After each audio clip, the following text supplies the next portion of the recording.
सबसे पहले देखने के लिए हमारे चैनल को सब्सक्राइब करें और बेल आइकन दबाएं।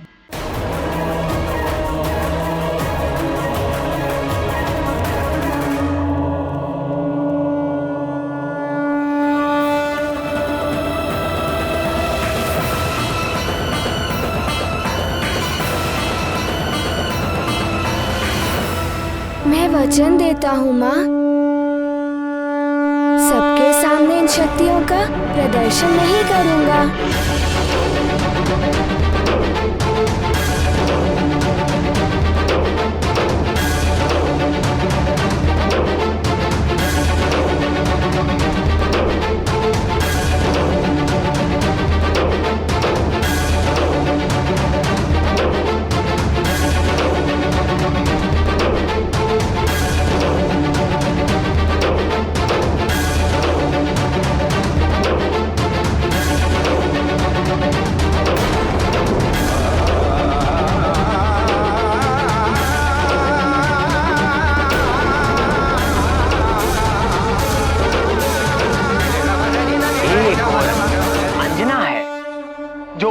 संसार को ज्ञानवान उद्धार करता हनुमान, संकट मोचन हनुमान स्वरूप पुत्र दे रही है,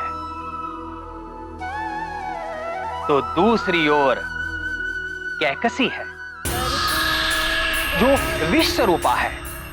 वो विषवृत्ति में पूतना और दानवों की मां धनु स्वरूपा है।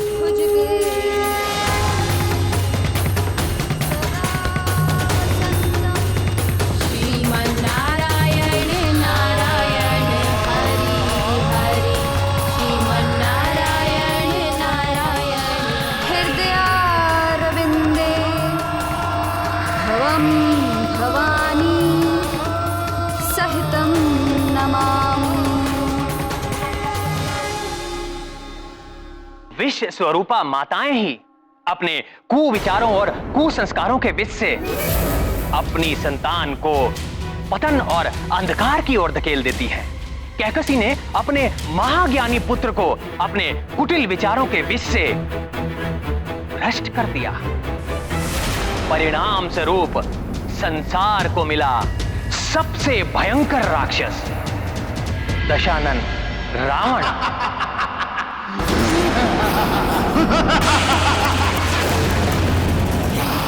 श्रीमन्नारायण नारायण हरि हरि श्रीमन्नारायण। प्रिय कैकसी, तुम्हें नहीं लगता ईश्वर पूजा के लिए जलाए गए दियों से अधिक उजाला तुम्हारे इन आभूषणों की चमक से है इस आश्रम में?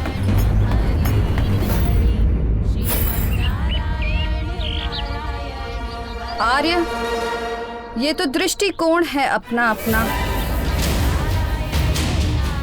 पूजा के दीप हो या हमारे पुत्र के दिए हुए ये आभूषण, मूल उद्देश्य तो आश्रम को उज्जवल रखना ही है।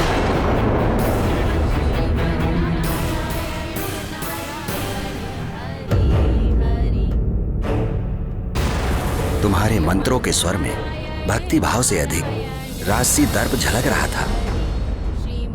मंत्रों के स्वरों में दर्प तो होगा ही। बादलों के छा जाने से सूर्य की चमक तो कम नहीं हो जाती ना ऋषिवर।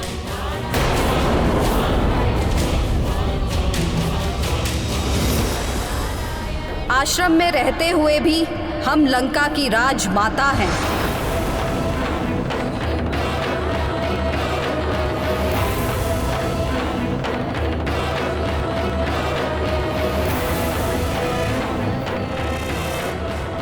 महाबली, महाज्ञानी रावण की माता हैं हम।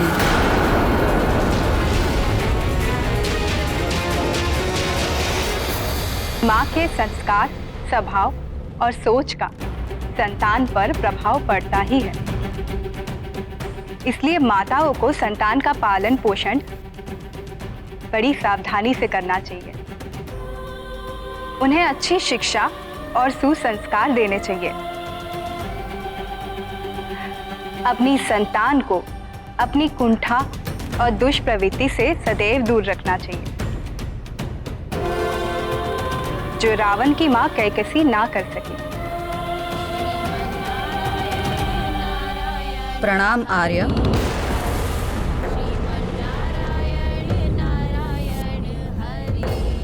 मैं भी तो रावण का पिता हूँ, किंतु रावण के लिए आपके पास किंतु परंतु के अलावा और कुछ है ही नहीं। आपको तो उसे आशीर्वाद देना चाहिए, पर आप हैं कि उसे आशीर्वाद देना तो दूर, उसके शत्रु विष्णु की पूजा अर्चना कराते हैं आश्रम में, और आपके ये शिष्य हरि कीर्तन करते हैं। किंतु कैकसी मेरे लिए तो पितामह ब्रह्मा, श्री हरि विष्णु और महादेव, ये तीनों देव समान रूप से पूजनीय हैं। और एक ऋषि के आश्रम में इन तीनों की पूजा तो होगी। जहां तक मेरे पुत्रों की बात है, तो एक पिता अपने पुत्र को स्वयं से भी अधिक प्रेम करता है। तो स्वामी चलिए ना लंका, अभी समय भी उचित है। रावण विभीषण तो मिलेंगे ही। कुंभकर्ण के जागने का समय भी हो रहा है। पूरे 6 माह बाद जागने वाला है वो।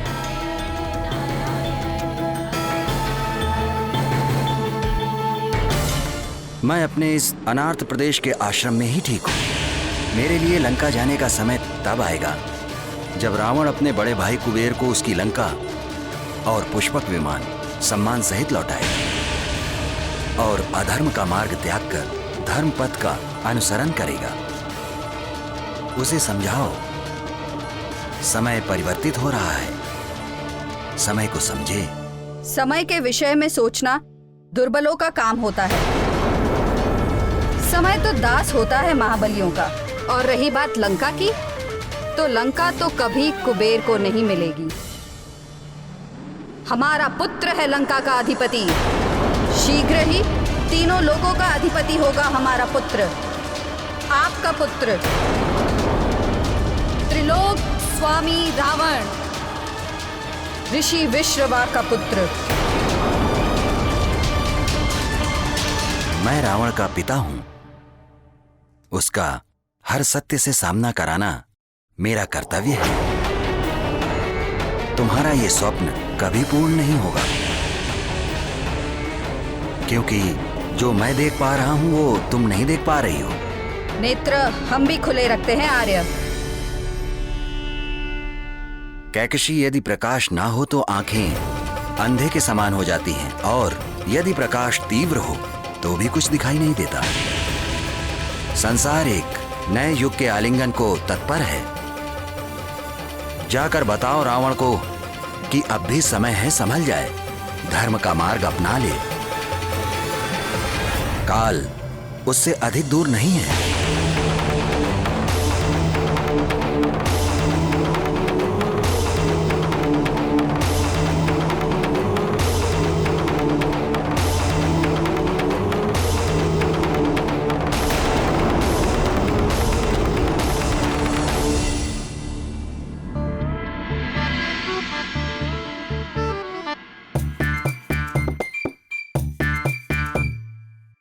सखा,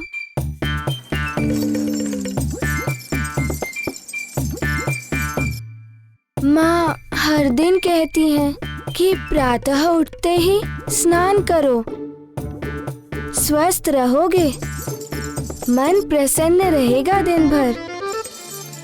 किंतु मैं तो प्रतिदिन करता ही हूँ। कभी कुछ बड़ा करने को मन करता है कि नहीं?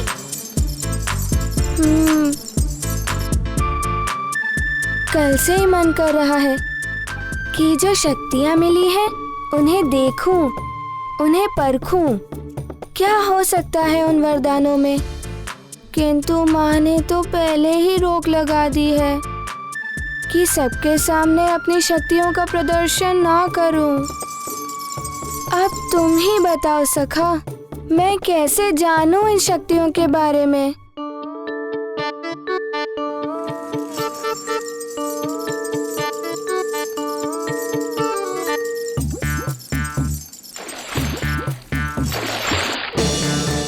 क्या कर रहे हो सखा?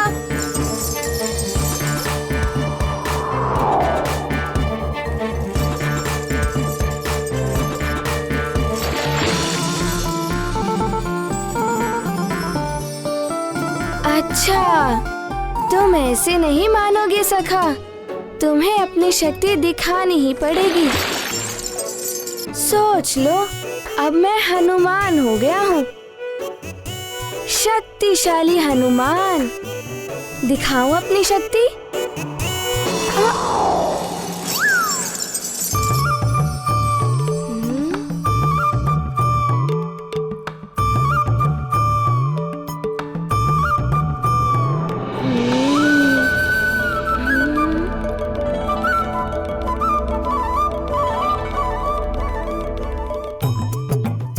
सखा, यहाँ पर तो कोई भी नहीं है।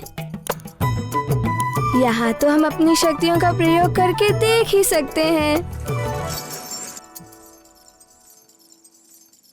मैं देवराज इंद्र तुम्हें वरदान देता हूँ, आज से किसी भी वज्र का कोई भी प्रभाव तुम पर नहीं पड़ेगा। तुम्हें वरदान देता हूँ कि तुम सदैव मेरे वरुण पाश और जल से सुरक्षित रहोगे। नदी, समुद्र या कोई भी जल तत्व तुम्हें किसी प्रकार से क्षति नहीं पहुंचाएंगे। क्या करूं? इतने वरदान, कौन सी शक्ति का प्रयोग करूं?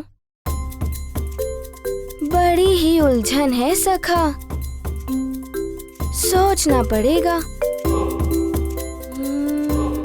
मैं ब्रह्मा तुम्हें वरदान देता हूँ, तुम इच्छाधारी होगे। जब जैसा रूप धारण करना चाहोगे तुम कर सकोगे।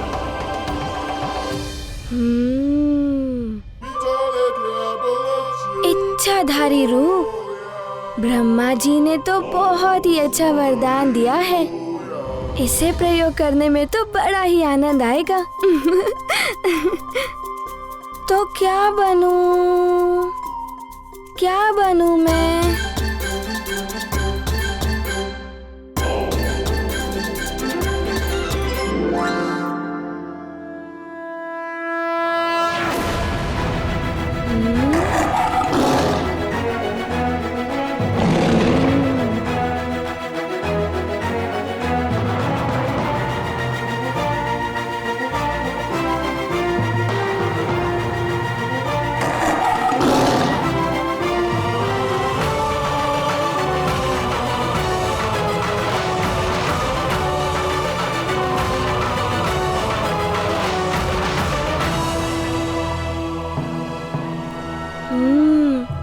ब्रह्मा जी का वरदान, अब बनेगा सिंह हनुमान।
हम बच गए, हमारे प्राण बच गए, हम बच गए, हमारे प्राण बच गए, हम बच गए, हम बच गए, हम बच गए। महारानी मंदोदरी, आप?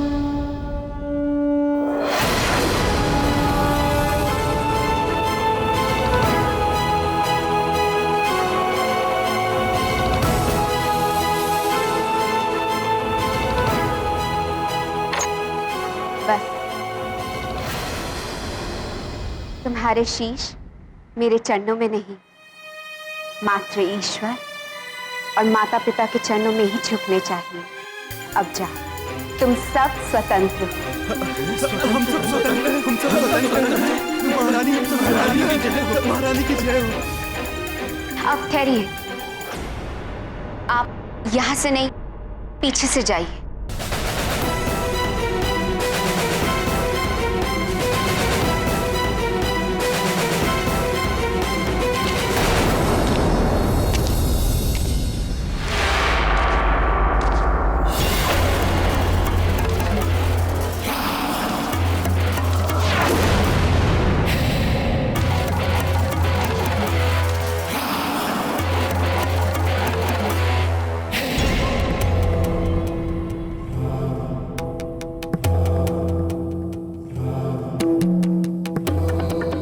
महारानी मंदोदरी, क्यों छोड़ा अपने इन बंदियों को?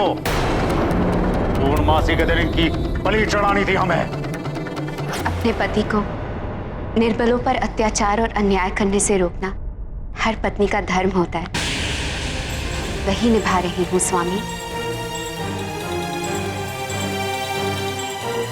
सुन लो महारानी, मुझे तीनों लोकों पर शासन करना है और उसके लिए भय का होना आवश्यक है। भय ही विजय का मार्ग प्रशस्त करता है। उन निर्बलों में भय फैलाकर ही उन्हें जीता जा सकता है। निर्बलों को प्रेम से भी जीता जा सकता है स्वामी।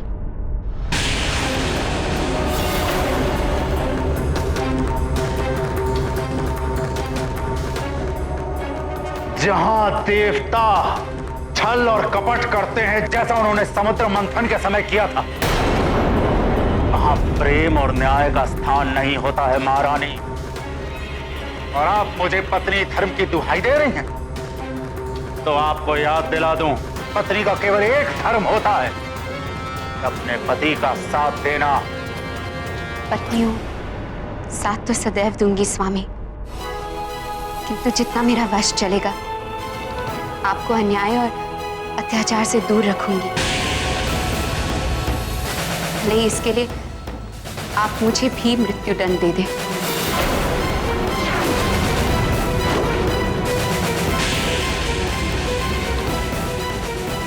पतिव्रता पत्नी, कैसी पत्नी मिली है मुझे?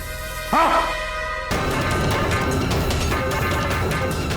ऐसी पत्नी मिली है मंदोदरी, जिसके महत्व को रावण अपने अहंकार के कारण समझने में असमर्थ है। रावण मंदोदरी का सुहाग है, किंतु पतिव्रता मंदोदरी सौभाग्य है उसका, जिसे वो अपना दुर्भाग्य समझ रहा है। मंदोदरी के पुण्य और तप के कारण ही रावण के पापों का घड़ा नहीं भर रहा था। हां, केवल सहचारिणी ही नहीं, पत्नी सहधर्मिणी भी होती है। पत्नी के तप का प्रभाव पति के जीवन पर पड़ता है। रावण अत्याचार करके पापों का अर्जन करता, तो दूसरी ओर मंदोदरी के पुण्य कर्मों से उसके पति रावण के पापों का क्षय होता। मात्र रावण के साथ ही नहीं है, अपितु संसार के सभी पतियों के साथ भी है। उन्हें ये समझ लेना चाहिए कि पत्नी मात्र पति की अनुगामिनी ही नहीं होती है। पति के मान सम्मान और प्रतिष्ठा की रक्षा के लिए उन्हें अधर्म के मार्ग पर चलने से रोकने की शक्ति और क्षमता भी रखती है।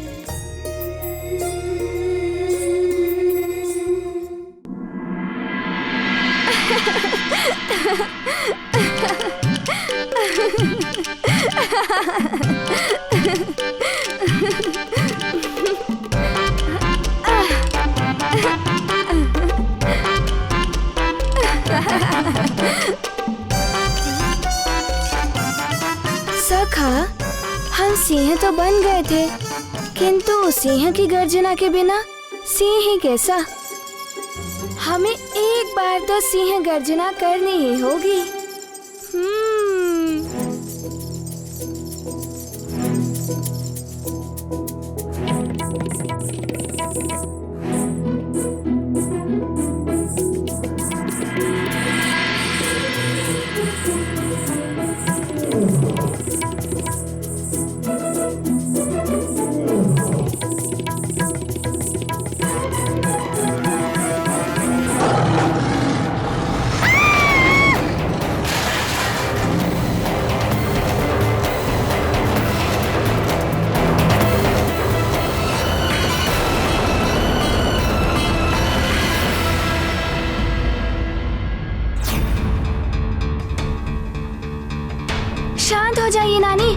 जाइए।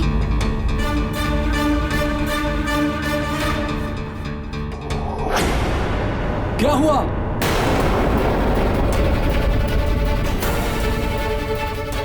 ये सिंह की दहाड़ कैसी?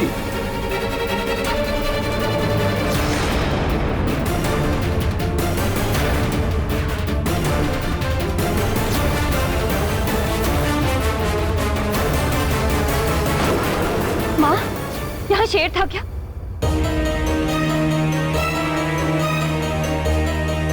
दहाड़ की आवाज तो यहीं से आई थी।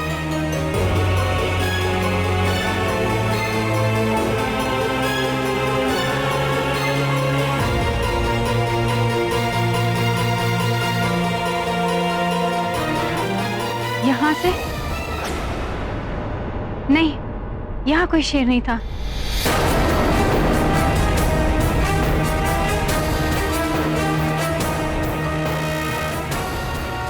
नानी, वो सिंह था ना, मैं तो कुछ भी बोलता रहता। कुछ नहीं, वो वहां है ना, स्तंभ के आगे। बस उसी से डर गए थे।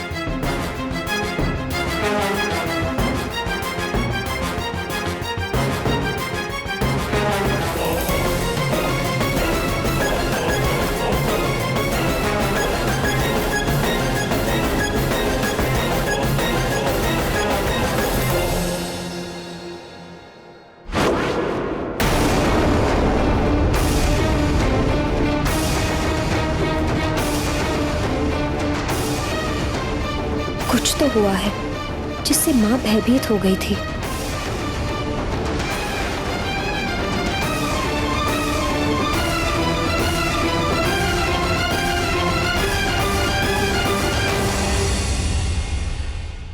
ऐसे और भी मजेदार वीडियो के लिए हमारे चैनल को लाइक, शेयर और सब्सक्राइब करें।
सबसे पहले देखने के लिए हमारे चैनल को सब्सक्राइब करें और बेल आइकन दबाएं।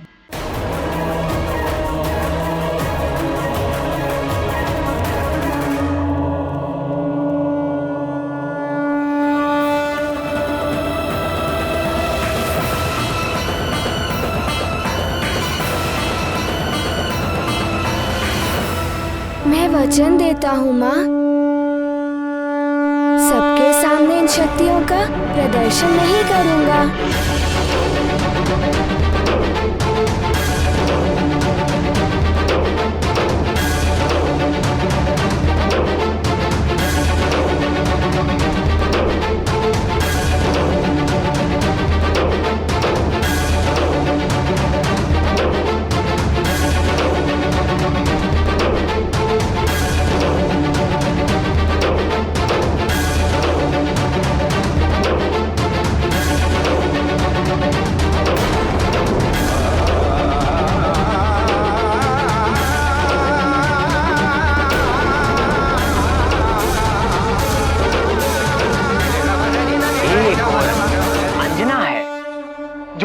संसार को ज्ञानवान उद्धार करता हनुमान, संकट मोचन हनुमान स्वरूप पुत्र दे रही है, तो दूसरी ओर कैकसी है जो विष स्वरूपा है। वो विषवृत्ति में पूतना और दानवों की मां धनु स्वरूपा है।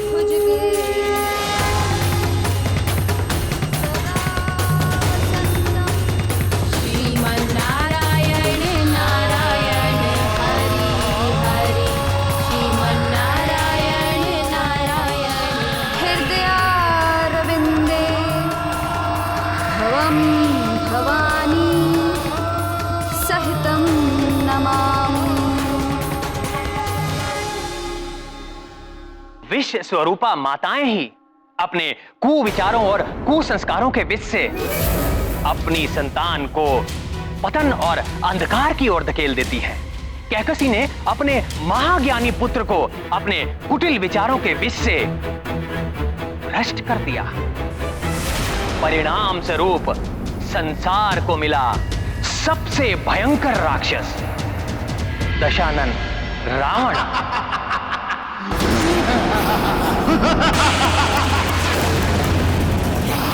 श्रीमन्नारायण नारायण हरि हरि श्रीमन्नारायण। प्रिय कैकसी, तुम्हें नहीं लगता ईश्वर पूजा के लिए जलाए गए दियों से अधिक उजाला तुम्हारे इन आभूषणों की चमक से है इस आश्रम में?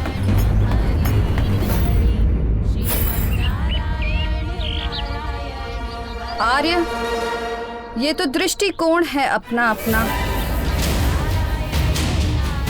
पूजा के दीप हो या हमारे पुत्र के दिए हुए ये आभूषण, मूल उद्देश्य तो आश्रम को उज्जवल रखना ही है।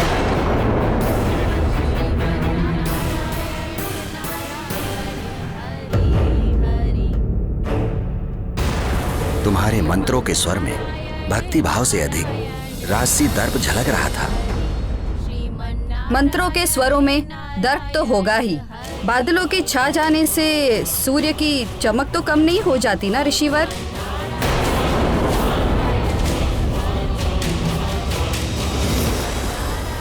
आश्रम में रहते हुए भी हम लंका की राजमाता हैं।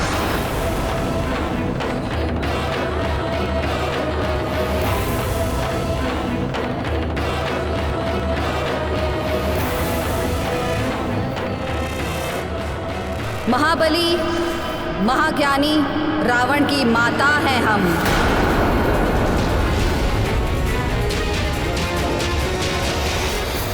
माँ के संस्कार, स्वभाव और सोच का संतान पर प्रभाव पड़ता ही है। इसलिए माताओं को संतान का पालन पोषण बड़ी सावधानी से करना चाहिए। उन्हें अच्छी शिक्षा और सुसंस्कार देने चाहिए। अपनी संतान को अपनी कुंठा और दुष्प्रवृत्ति से सदैव दूर रखना चाहिए, जो रावण की मां कैकसी ना कर सकी। प्रणाम आर्य।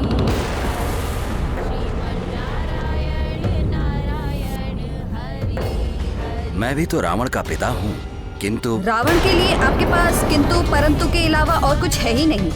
आपको तो उसे आशीर्वाद देना चाहिए, पर आप हैं कि उसे आशीर्वाद देना तो दूर उसके शत्रु विष्णु की पूजा अर्चना कराते हैं आश्रम में, और आपके ये शिष्य हरि कीर्तन करते हैं। किंतु कैकसी, मेरे लिए तो पितामह ब्रह्मा, श्री हरि विष्णु और महादेव, ये तीनों देव समान रूप से पूजनीय हैं। और एक ऋषि के आश्रम में इन तीनों की पूजा तो होगी। जहां तक मेरे पुत्रों की बात है, तो एक पिता अपने पुत्र को स्वयं से भी अधिक प्रेम करता है। तो स्वामी चलिए ना लंका, अभी समय भी उचित है। रावण विभीषण तो मिलेंगे ही। कुंभकर्ण के जागने का समय भी हो रहा है। पूरे 6 माह बाद जागने वाला है वो।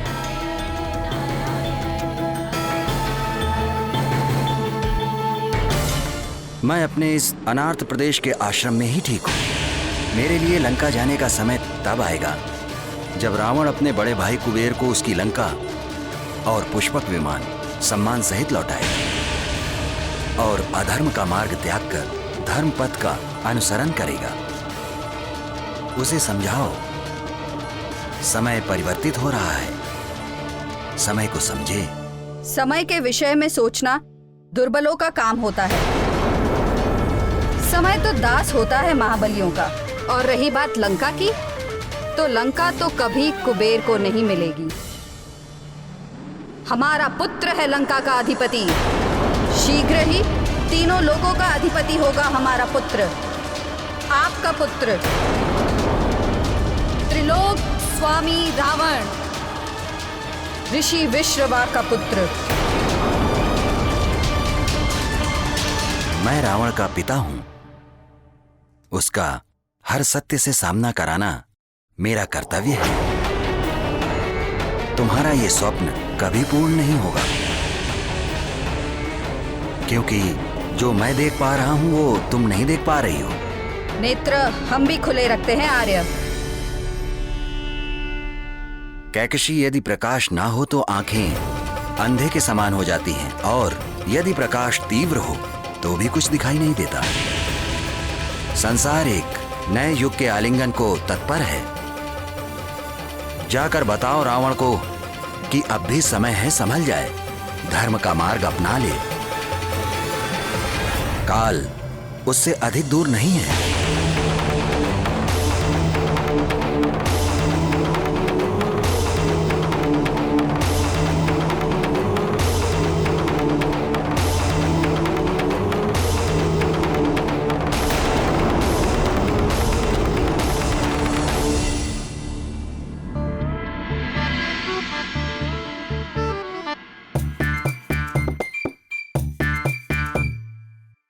सखा,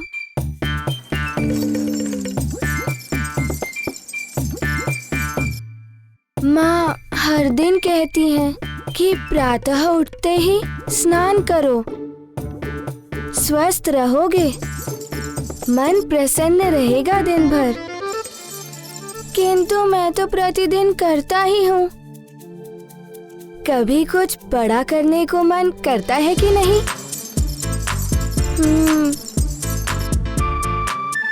कल से ही मन कर रहा है कि जो शक्तियाँ मिली हैं उन्हें देखूं, उन्हें परखूं। क्या हो सकता है उन वरदानों में? किंतु माँ ने तो पहले ही रोक लगा दी है कि सबके सामने अपनी शक्तियों का प्रदर्शन ना करूं। अब तुम ही बताओ सखा, मैं कैसे जानूं इन शक्तियों के बारे में?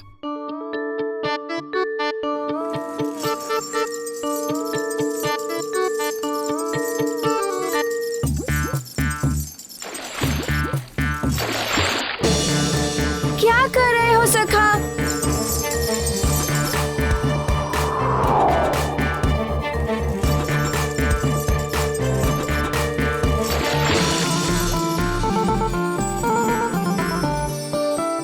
अच्छा, तुम ऐसे नहीं मानोगे सखा, तुम्हें अपनी शक्ति दिखानी ही पड़ेगी। सोच लो, अब मैं हनुमान हो गया हूँ, शक्तिशाली हनुमान। दिखाऊं अपनी शक्ति?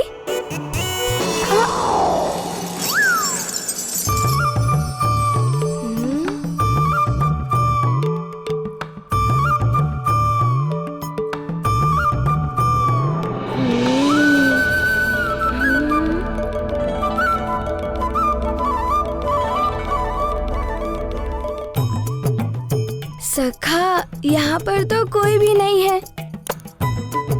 यहाँ तो हम अपनी शक्तियों का प्रयोग करके देख ही सकते हैं। मैं देवराज इंद्र तुम्हें वरदान देता हूँ, आज से किसी भी वज्र का कोई भी प्रभाव तुम पर नहीं पड़ेगा।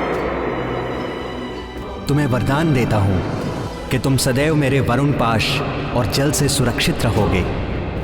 नदी, समुद्र या कोई भी जल तत्व तुम्हें किसी प्रकार से क्षति नहीं पहुंचाएंगे। क्या करूं? इतने वरदान, कौन सी शक्ति का प्रयोग करूं? बड़ी ही उलझन है सखा,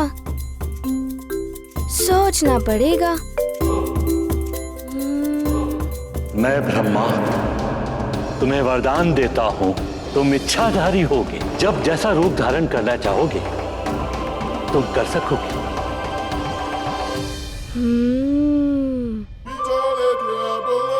इच्छाधारी रूप? ब्रह्मा जी ने तो बहुत ही अच्छा वरदान दिया है, इसे प्रयोग करने में तो बड़ा ही आनंद आएगा। तो क्या बनूं? क्या बनूं मैं?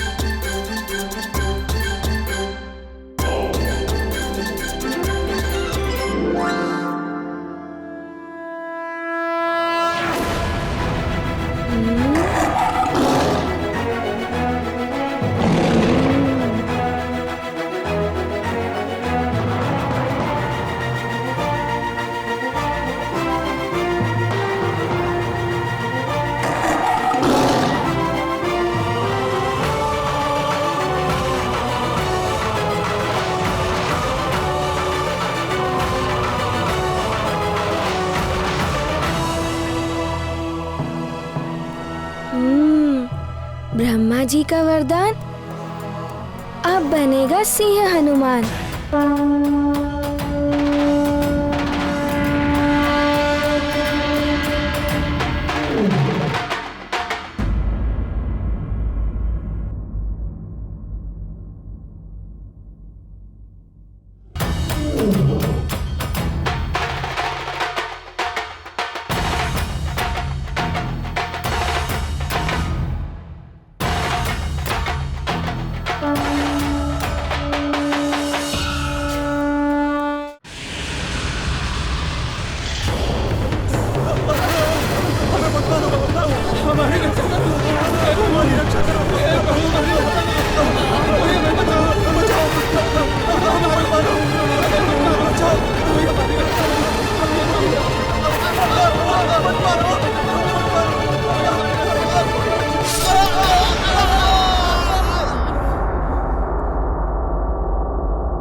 हम बच गए, हमारे प्राण बच गए, हम बच गए, हमारे प्राण बच गए, हम बच गए, हम बच गए, हम बच गए। महारानी मंदोदरी, आप?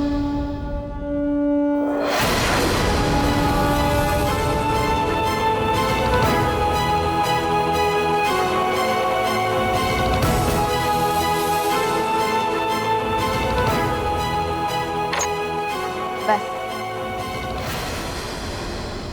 तुम्हारे शीश मेरे चरणों में नहीं, मात्र ईश्वर और माता पिता के चरणों में ही झुकने चाहिए। अब जाओ, तुम सब स्वतंत्र हो। हम सब स्वतंत्र हैं, हम सब स्वतंत्र हैं। महारानी, महारानी की जय हो। अब ठहरिए, आप यहाँ से नहीं, पीछे से जाइए।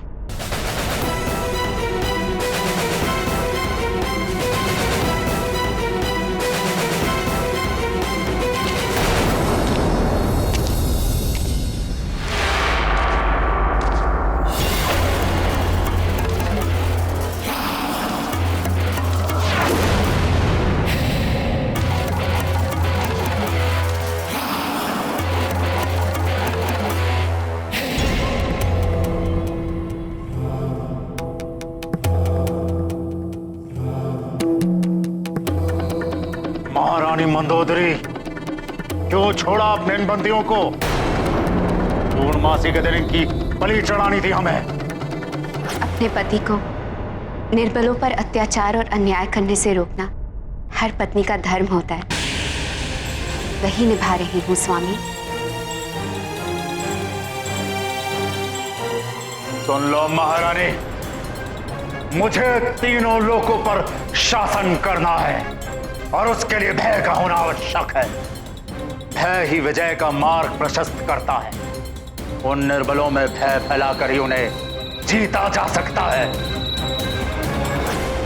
निर्बलों को प्रेम से भी जीता जा सकता है स्वामी।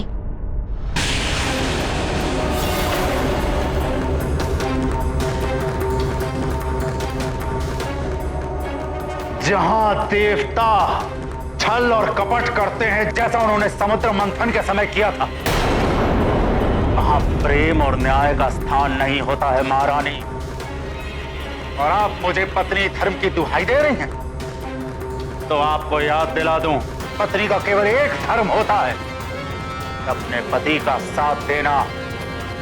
पत्नियों, साथ तो सदैव दूंगी स्वामी, किंतु जितना मेरा वश चलेगा आपको अन्याय और अत्याचार से दूर रखूंगी।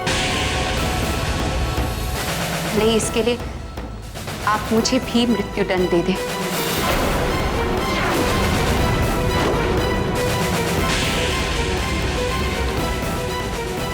पतिव्रता पत्नी, कैसी पत्नी मिली है मुझे? हाँ? ऐसी पत्नी मिली है मंदोदरी, जिसके महत्व को रावण अपने अहंकार के कारण समझने में असमर्थ है। रावण मंदोदरी का सुहाग है, किंतु पतिव्रता मंदोदरी सौभाग्य है उसका, जिसे वो अपना दुर्भाग्य समझ रहा है। मंदोदरी के पुण्य और तप के कारण ही रावण के पापों का घड़ा नहीं भर रहा था। हाँ, केवल सहचारिणी ही नहीं, पत्नी सहधर्मिणी भी होती है। पत्नी के तप का प्रभाव पति के जीवन पर पड़ता है। रावण अत्याचार करके पापों का अर्जन करता, तो दूसरी ओर मंदोदरी के पुण्य कर्मों से उसके पति रावण के पापों का क्षय होता। मात्र रावण के साथ ही नहीं है, अपितु संसार के सभी पतियों के साथ भी है। उन्हें ये समझ लेना चाहिए कि पत्नी मात्र पति की अनुगामिनी ही नहीं होती है। पति के मान सम्मान और प्रतिष्ठा की रक्षा के लिए उन्हें अधर्म के मार्ग पर चलने से रोकने की शक्ति और क्षमता भी रखती है।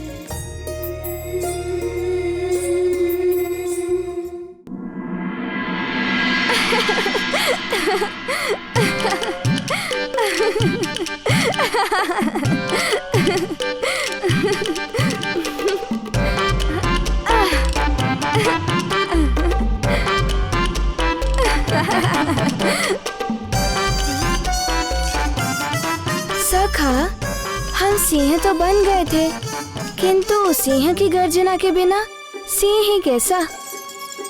हमें एक बार तो सिंह गर्जना करनी ही होगी।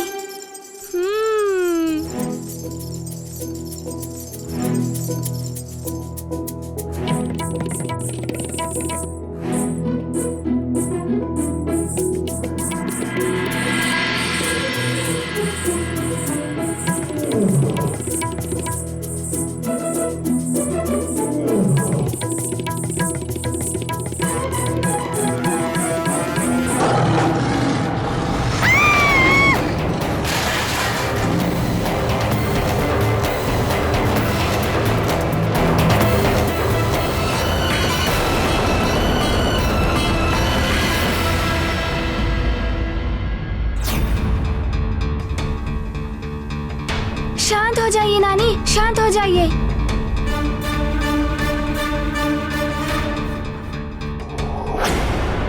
क्या हुआ?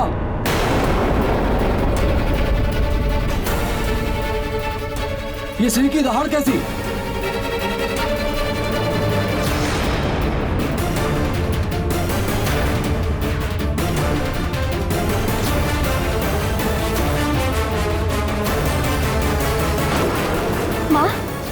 शेर था क्या?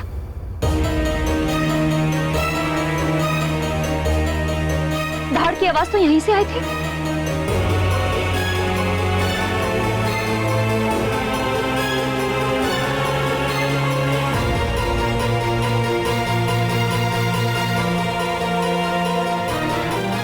यहाँ से?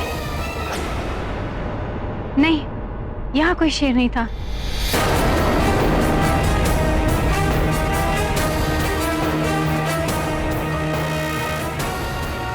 नानी, वो सिंह था ना, मैं तो कुछ भी बोलता रहता। कुछ नहीं, वो वहां है ना स्तंभ के आगे, बस उसी से डर गए थे।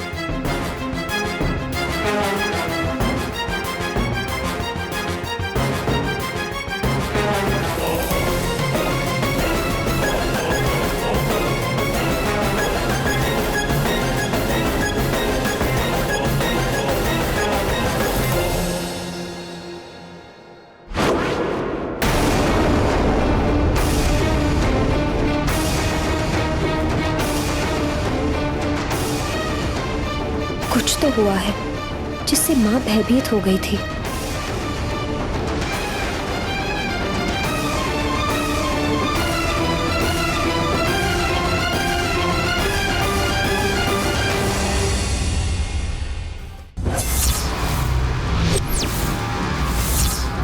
यदि आप इतने ही शूरवीर हैं, तो देवराज इंद्र से युद्ध करने से पूर्व आप मथुरा के राजा लवनासुर को परास्त करके आइए। महाराज मानधाता सीधे मथुरा जा पहुंचे होंगे। हाँ हनुमान, किंतु उस समय लवनासुर आखेट के लिए गया हुआ था।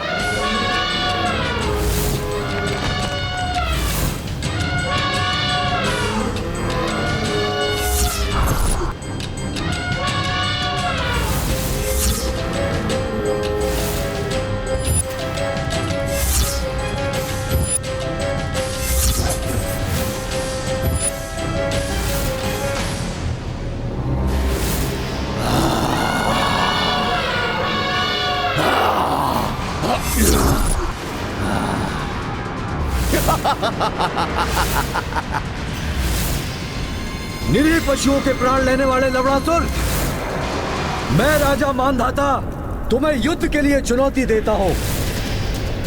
तुम्हें परास्त करके मैं बनूंगा मथुरा का राजा। मथुरा का राजा बनने का स्वप्न देख रहे हो? तुम्हारी मति मारी गई है राजा मानधाता। तुम स्वयं मृत्यु के मुख में चले आए हो। तब राजा मानधाता और लवनासुर में भीषण युद्ध हुआ।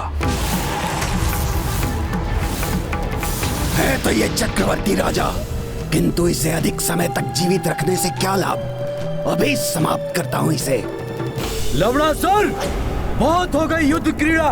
अब ये दिव्य अस्त्र अंत कर देगा तुम्हारा। मानधाता, दिव्य अस्त्र तो हमारे पास भी है। ये देखो।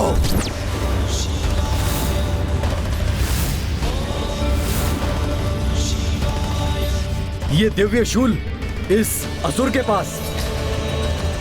भगवान शिव जी द्वारा प्रदत्त इस शूल के विरोध का अर्थ है स्वयं भगवान शिव का विरोध। मुझे मृत्यु स्वीकार है, पर भगवान शिव का विरोध नहीं।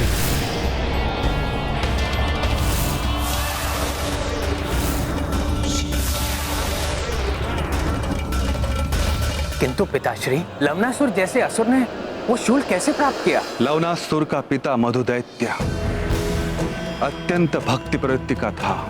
उसकी भक्ति से प्रसन्न होकर वो शूल वरदान स्वरूप स्वयं शिव ने उसे प्रदान किया था। मधुदैत्य के पश्चात वो दिव्य शूल उसके पुत्र लवनासुर के आधिपत्य में आ गया। राजा मानधाता की मृत्यु शिवास्त्र से तो हो गई और वो स्वर्ग लोक के अधिकारी भी हो गए, किंतु अपने वचन के कारण वो स्वर्ग लोक पहुंच नहीं पाए। मैं सूर्यवंशी राजा मानधाता ये वचन देता हूं कि लवणासुर के वध के पश्चात ही मैं स्वर्गलोक में अपने कदम रखूंगा। जिनकी इच्छाएं पूर्ण नहीं होती उन्हें मुक्ति नहीं मिलती, उनकी आत्मा प्राप्त लोक को नहीं जा पाती। दुर्भाग्यवश आज भी वो असुर जीवित है, अपने दिव्य शूल के बल पर, अपने छल के बल पर और अपनी दिव्य शक्तियों के बल पर आज भी उस सबकी मृत्यु का कारण बना बैठा है। मैं हूँ लवणासुर, होगा तुम सबका तुम्हारी मृत्यु से साक्षात्कार। मृत्यु मृत्यु मृत्यु मृत्यु मृत्यु मृत्यु मृत्यु मृत्यु मृत्यु।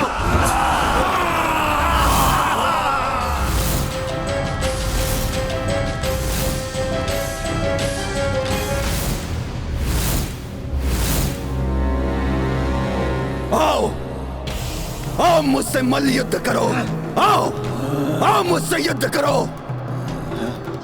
स्मरण रहे, पीछे हटे तो तड़प तड़प कर मृत्यु मिलेगी, और युद्ध करोगे तो सहज मृत्यु।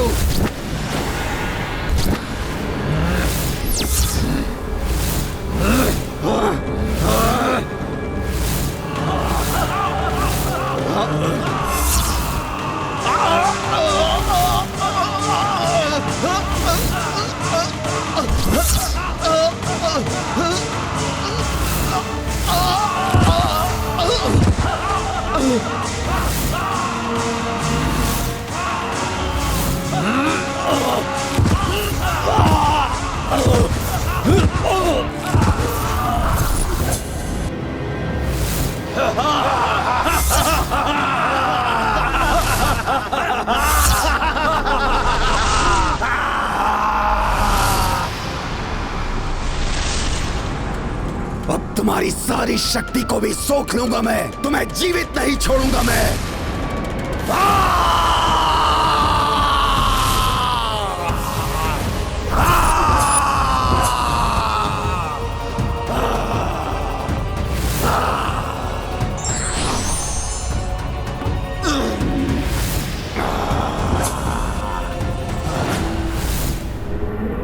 मुझसे सामना करने वाले की समस्त शक्ति सोख लेता है लवणासुर,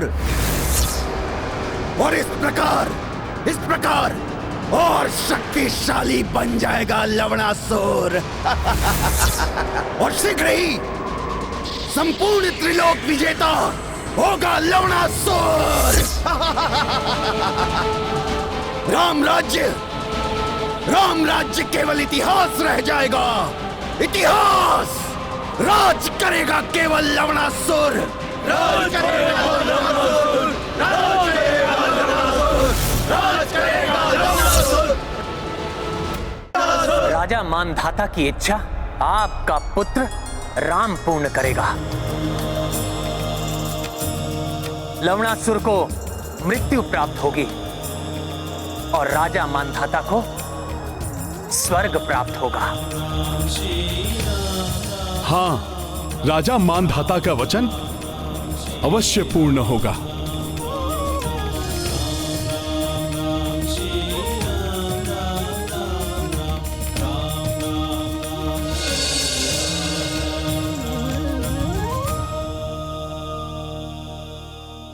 प्रभु, अब लवणासुर का अंत करना ही होगा। राजसभा में सबको बुलाओ हनुमान। भैया, अधर्मी है वो, उसका नाश तो शीघ्र अतिशीघ्र होना आवश्यक है। हाँ भैया, उसकी मृत्यु से संसार उस पापी के अत्याचारों से मुक्त हो जाएगा। जिस प्रकार आपने अश्वमेध यज्ञ की दिग्विजय यात्रा के समय मुझ पर विश्वास किया था, उसी प्रकार आज पुनः मुझ पर विश्वास करके उस लवणासुर के अंत का अवसर मुझे प्रदान कीजिए। प्रभु, एक विनती करूं? प्रभु, मथुरा नगरी वर्षों से असुरों के अधिकार में है, अतः वहां धर्म राज्य की स्थापना के लिए शत्रुघ्न भैया का राज्याभिषेक करके इन्हें मथुरा का राजा आप प्रभु घोषित कर दीजिए। प्रभु, जिस प्रकार आपने लंका विजय के पूर्व विभीषण जी का राज्याभिषेक किया था। उचित है हनुमान, किंतु तुम्हें भी शत्रुघ्न के साथ जाना होगा। प्रभु आपका आदेश हो और हनुमान पूर्ण न करे, ऐसा कभी नहीं हो सकता प्रभु।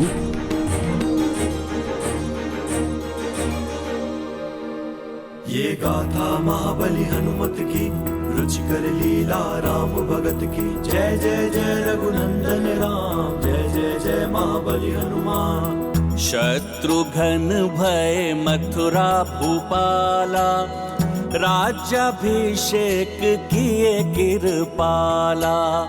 हर्षित जन सुमन बरसाई, बाण भ्रात को दे रघुराई। प्रभु हनुमत को तिलक लगाए, शीश कपि चरणों में झुकाए।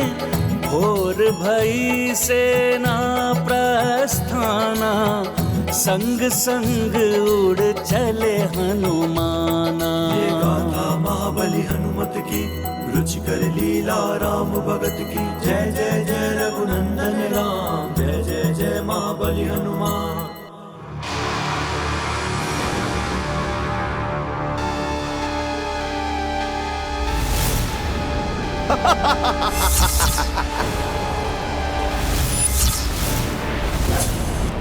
मेरी बढ़ती हुई शक्ति के समान ही मेरी आसुरी सेना निरंतर ही तीव्रता से बढ़ रही है, और ये तब तक बढ़ती रहनी चाहिए जब तक हम अपने तीनों लोकों की विजय यात्रा प्रारंभ न कर दें, जिससे बड़ी से बड़ी सेना को हमारे समक्ष घुटने टेकने ही पड़ेंगे। राज करेगा रावणासुर, राज करेगा रावणासुर।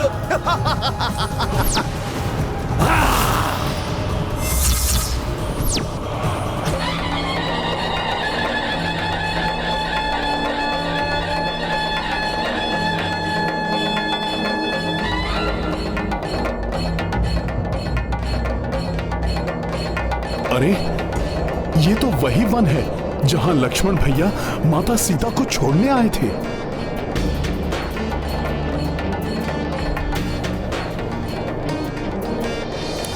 इसी स्थान पर तो महर्षि वाल्मीकि और माता की भेंट हुई थी। इसका अर्थ है कि महर्षि वाल्मीकि जी का आश्रम निकट ही है, जहां माता और लवकुश। हे प्रभु, मैं क्या करूं? इतने निकट से होकर निकल रहे हैं हम। कितने वर्ष व्यतीत हो गए माता सीता को देखे हुए। माता कैसी होंगी? बालक भी बड़े हो गए होंगे। कैसे दिखाई देते होंगे वो दोनों? महाप्रतापी प्रभु श्री राम के तेज से संपन्न माता सीता के लाडले। माता, कहीं आप भूल तो नहीं गई अपने इस पुत्र को?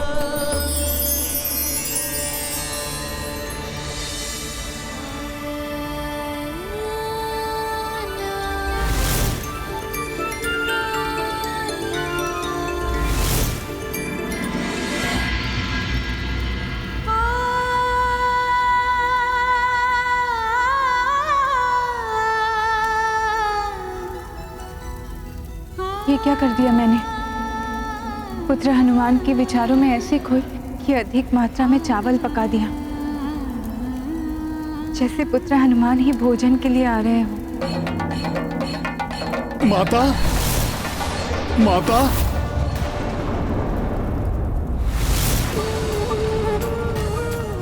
पुत्र हनुमान, तुमने पुकारा मुझे? नहीं, भ्रम है ये मेरा। मेरे आदेश से विवश है हनुमान। यहाँ आना भी चाहेंगे तो नहीं आ पाएंगे।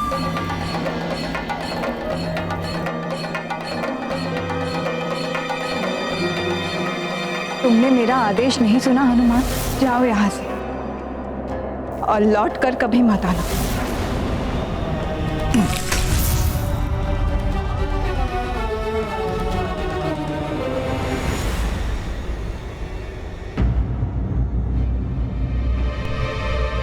यदि इस मार्ग से गया तो कदाचित माता सीता एवं लव कुश मेरे सामने पड़ जाएं, या फिर मुझे दूर से ही माता दिख जाएं।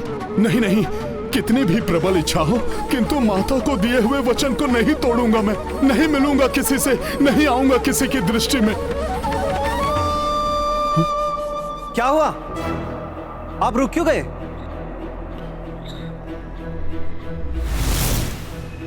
किन विचारों में खोए हैं? मैं विचार कर रहा था कि बाएं मार्ग से होकर जाएं या फिर दाएं मार्ग से। बाएं मार्ग से जाना उचित होगा। किंतु वो मार्ग सैनिकों के निकलने के लिए उचित नहीं है। यात्रा के आरंभ के पूर्व ही हमने मार्ग के बारे में सारी जानकारी प्राप्त कर ली थी। सेनापति जी, ये मार्ग उचित है और मुझे विश्वास है कि हम किसी भी मार्ग से जाएं, प्रभु श्री राम के कार्य में कोई भी बाधा नहीं आ सकती। सेनापति जी, इस ओर से जाने पर हम शीघ्र ही गंतव्य तक पहुंच जाएंगे। किंतु हनुमान जी, उस ओर ऊंची पहाड़ी है, हमारी सेना संकट में पड़ सकती है। शत्रुघ्न भैया, मैं हूं ना सेना की सुरक्षा के लिए। किंतु हम इस ओर से गए तो हमारा सामना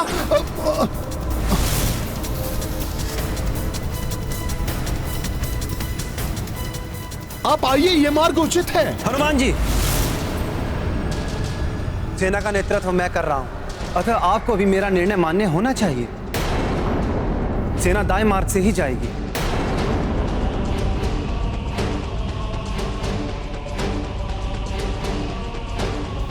चलिए।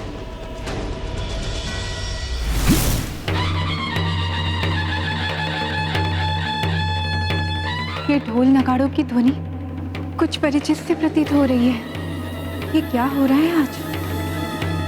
पहले तो पुत्र हनुमान का चिर परिचित स्वर सुनाई दिया, और अब ये ढोल नगाड़े जैसे अयोध्या के सैन्य दस्ते के ढोल हों।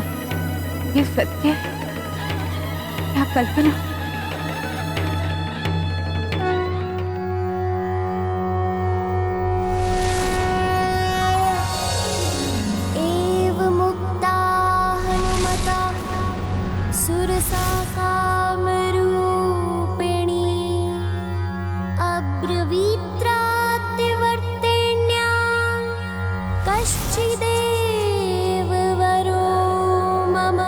ज्ञात नहीं अब क्या होगा।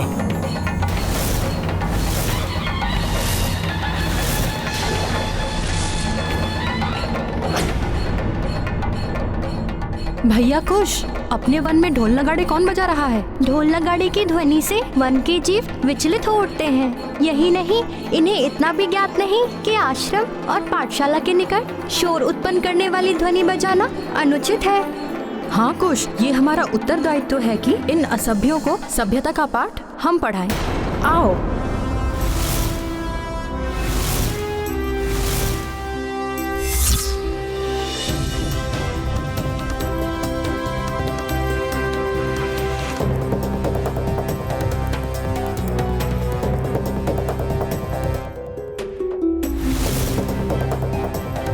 ये दोनों क्यों जा रहे हैं उस ओर?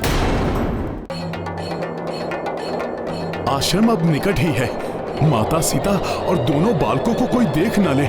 उन बालकों को तो आभास भी नहीं होगा कि उनका सामना किनसे होने वाला है।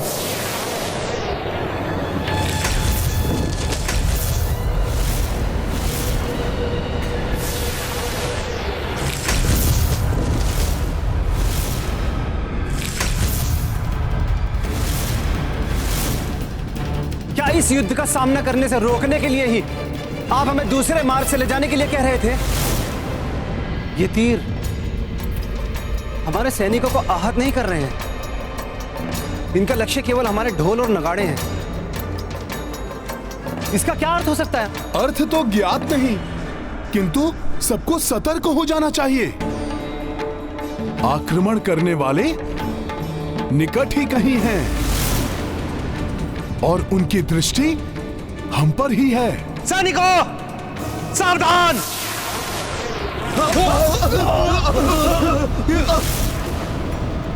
आक्रमणकारियों, छिपकर आक्रमण करना विरोचित नहीं है। साहस है तो सामने आकर वार करो।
ये दो तेजस्वी बालक, इतनी कम आयु में ऐसा युद्ध कौशल, कौन है ये?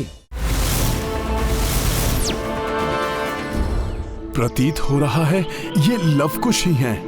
भैया, इनके वस्त्र, रथ और ध्वज बता रहे हैं कि ये किसी बड़े राज्य की सेना है। बड़े राज्य के होकर भी इन्हें इतना भी बोध नहीं कि शोर मचाने से वन की शांति भंग होती है। अबोध बालकों की भांति शोर कर रहे हैं। सावधान! सत्य वचन, हम आपको सावधान करने ही आए हैं। जहाँ जाना है जाइए, किंतु शांति से। तीव्र ध्वनियों से वन की शांति न भंग करे। वन्य प्राणी इससे विचलित हो उठते हैं। इसलिए बिना ध्वनि उत्पन्न किए हुए जाइए यहाँ से, अन्यथा। ये लवकुश ही हैं। ऐसा तेज, ऐसी दृढ़ता रघुवंशियों में ही हो सकती है। इनकी छवि प्रभु श्री राम एवं माता के सम्मिलित रूप की झलक ये लवकुश ही हैं। बालको, इस उम्र में इतना अभिमान ठीक नहीं है। तुम दोनों सेना के महत्वपूर्ण अभियान में बाधा उत्पन्न कर रहे हो। हम कोई बाधा नहीं पहुंचा रहे हैं। शांति से निकल जाइए। बिना ध्वनि उत्पन्न किए हुए हमें कोई आपत्ति नहीं होगी, अन्यथा हम आगे नहीं जाने देंगे। बालक, तुम बहुत हठी हो। मुझे तुम्हें मार्ग से हटाना होगा। तो हम भी विवश हैं।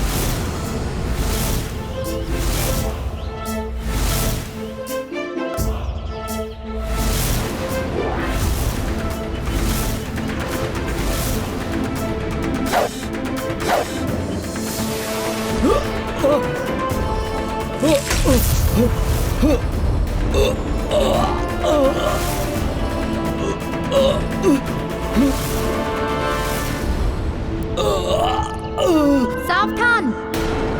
जो भी आगे बढ़ेगा उसकी यही दशा होगी।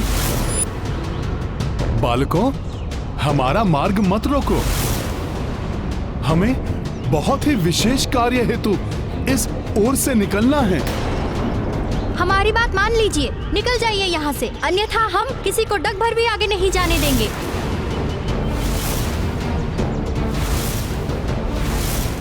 बालकों, ये उचित आचरण नहीं है। उद्दंडता है ये। हम उद्दंडता नहीं कर रहे हैं। आप हमारी बात मान नहीं रहे हैं, इसलिए अब आप इसे चुनौती समझिए। ये उद्दंडी अमर्यादित बालक मर्यादा पुरुषोत्तम श्री राम के पुत्र लवकुश हो ही नहीं सकते। इन्हें राम काज में बाधा नहीं पड़ने दूंगा मैं। यदि ये सत्य में ही श्री राम की सेना है, तो कहीं लवकुश कोई भूल ना कर बैठे और हमारा सत्य सबके सामने ना आ जाए।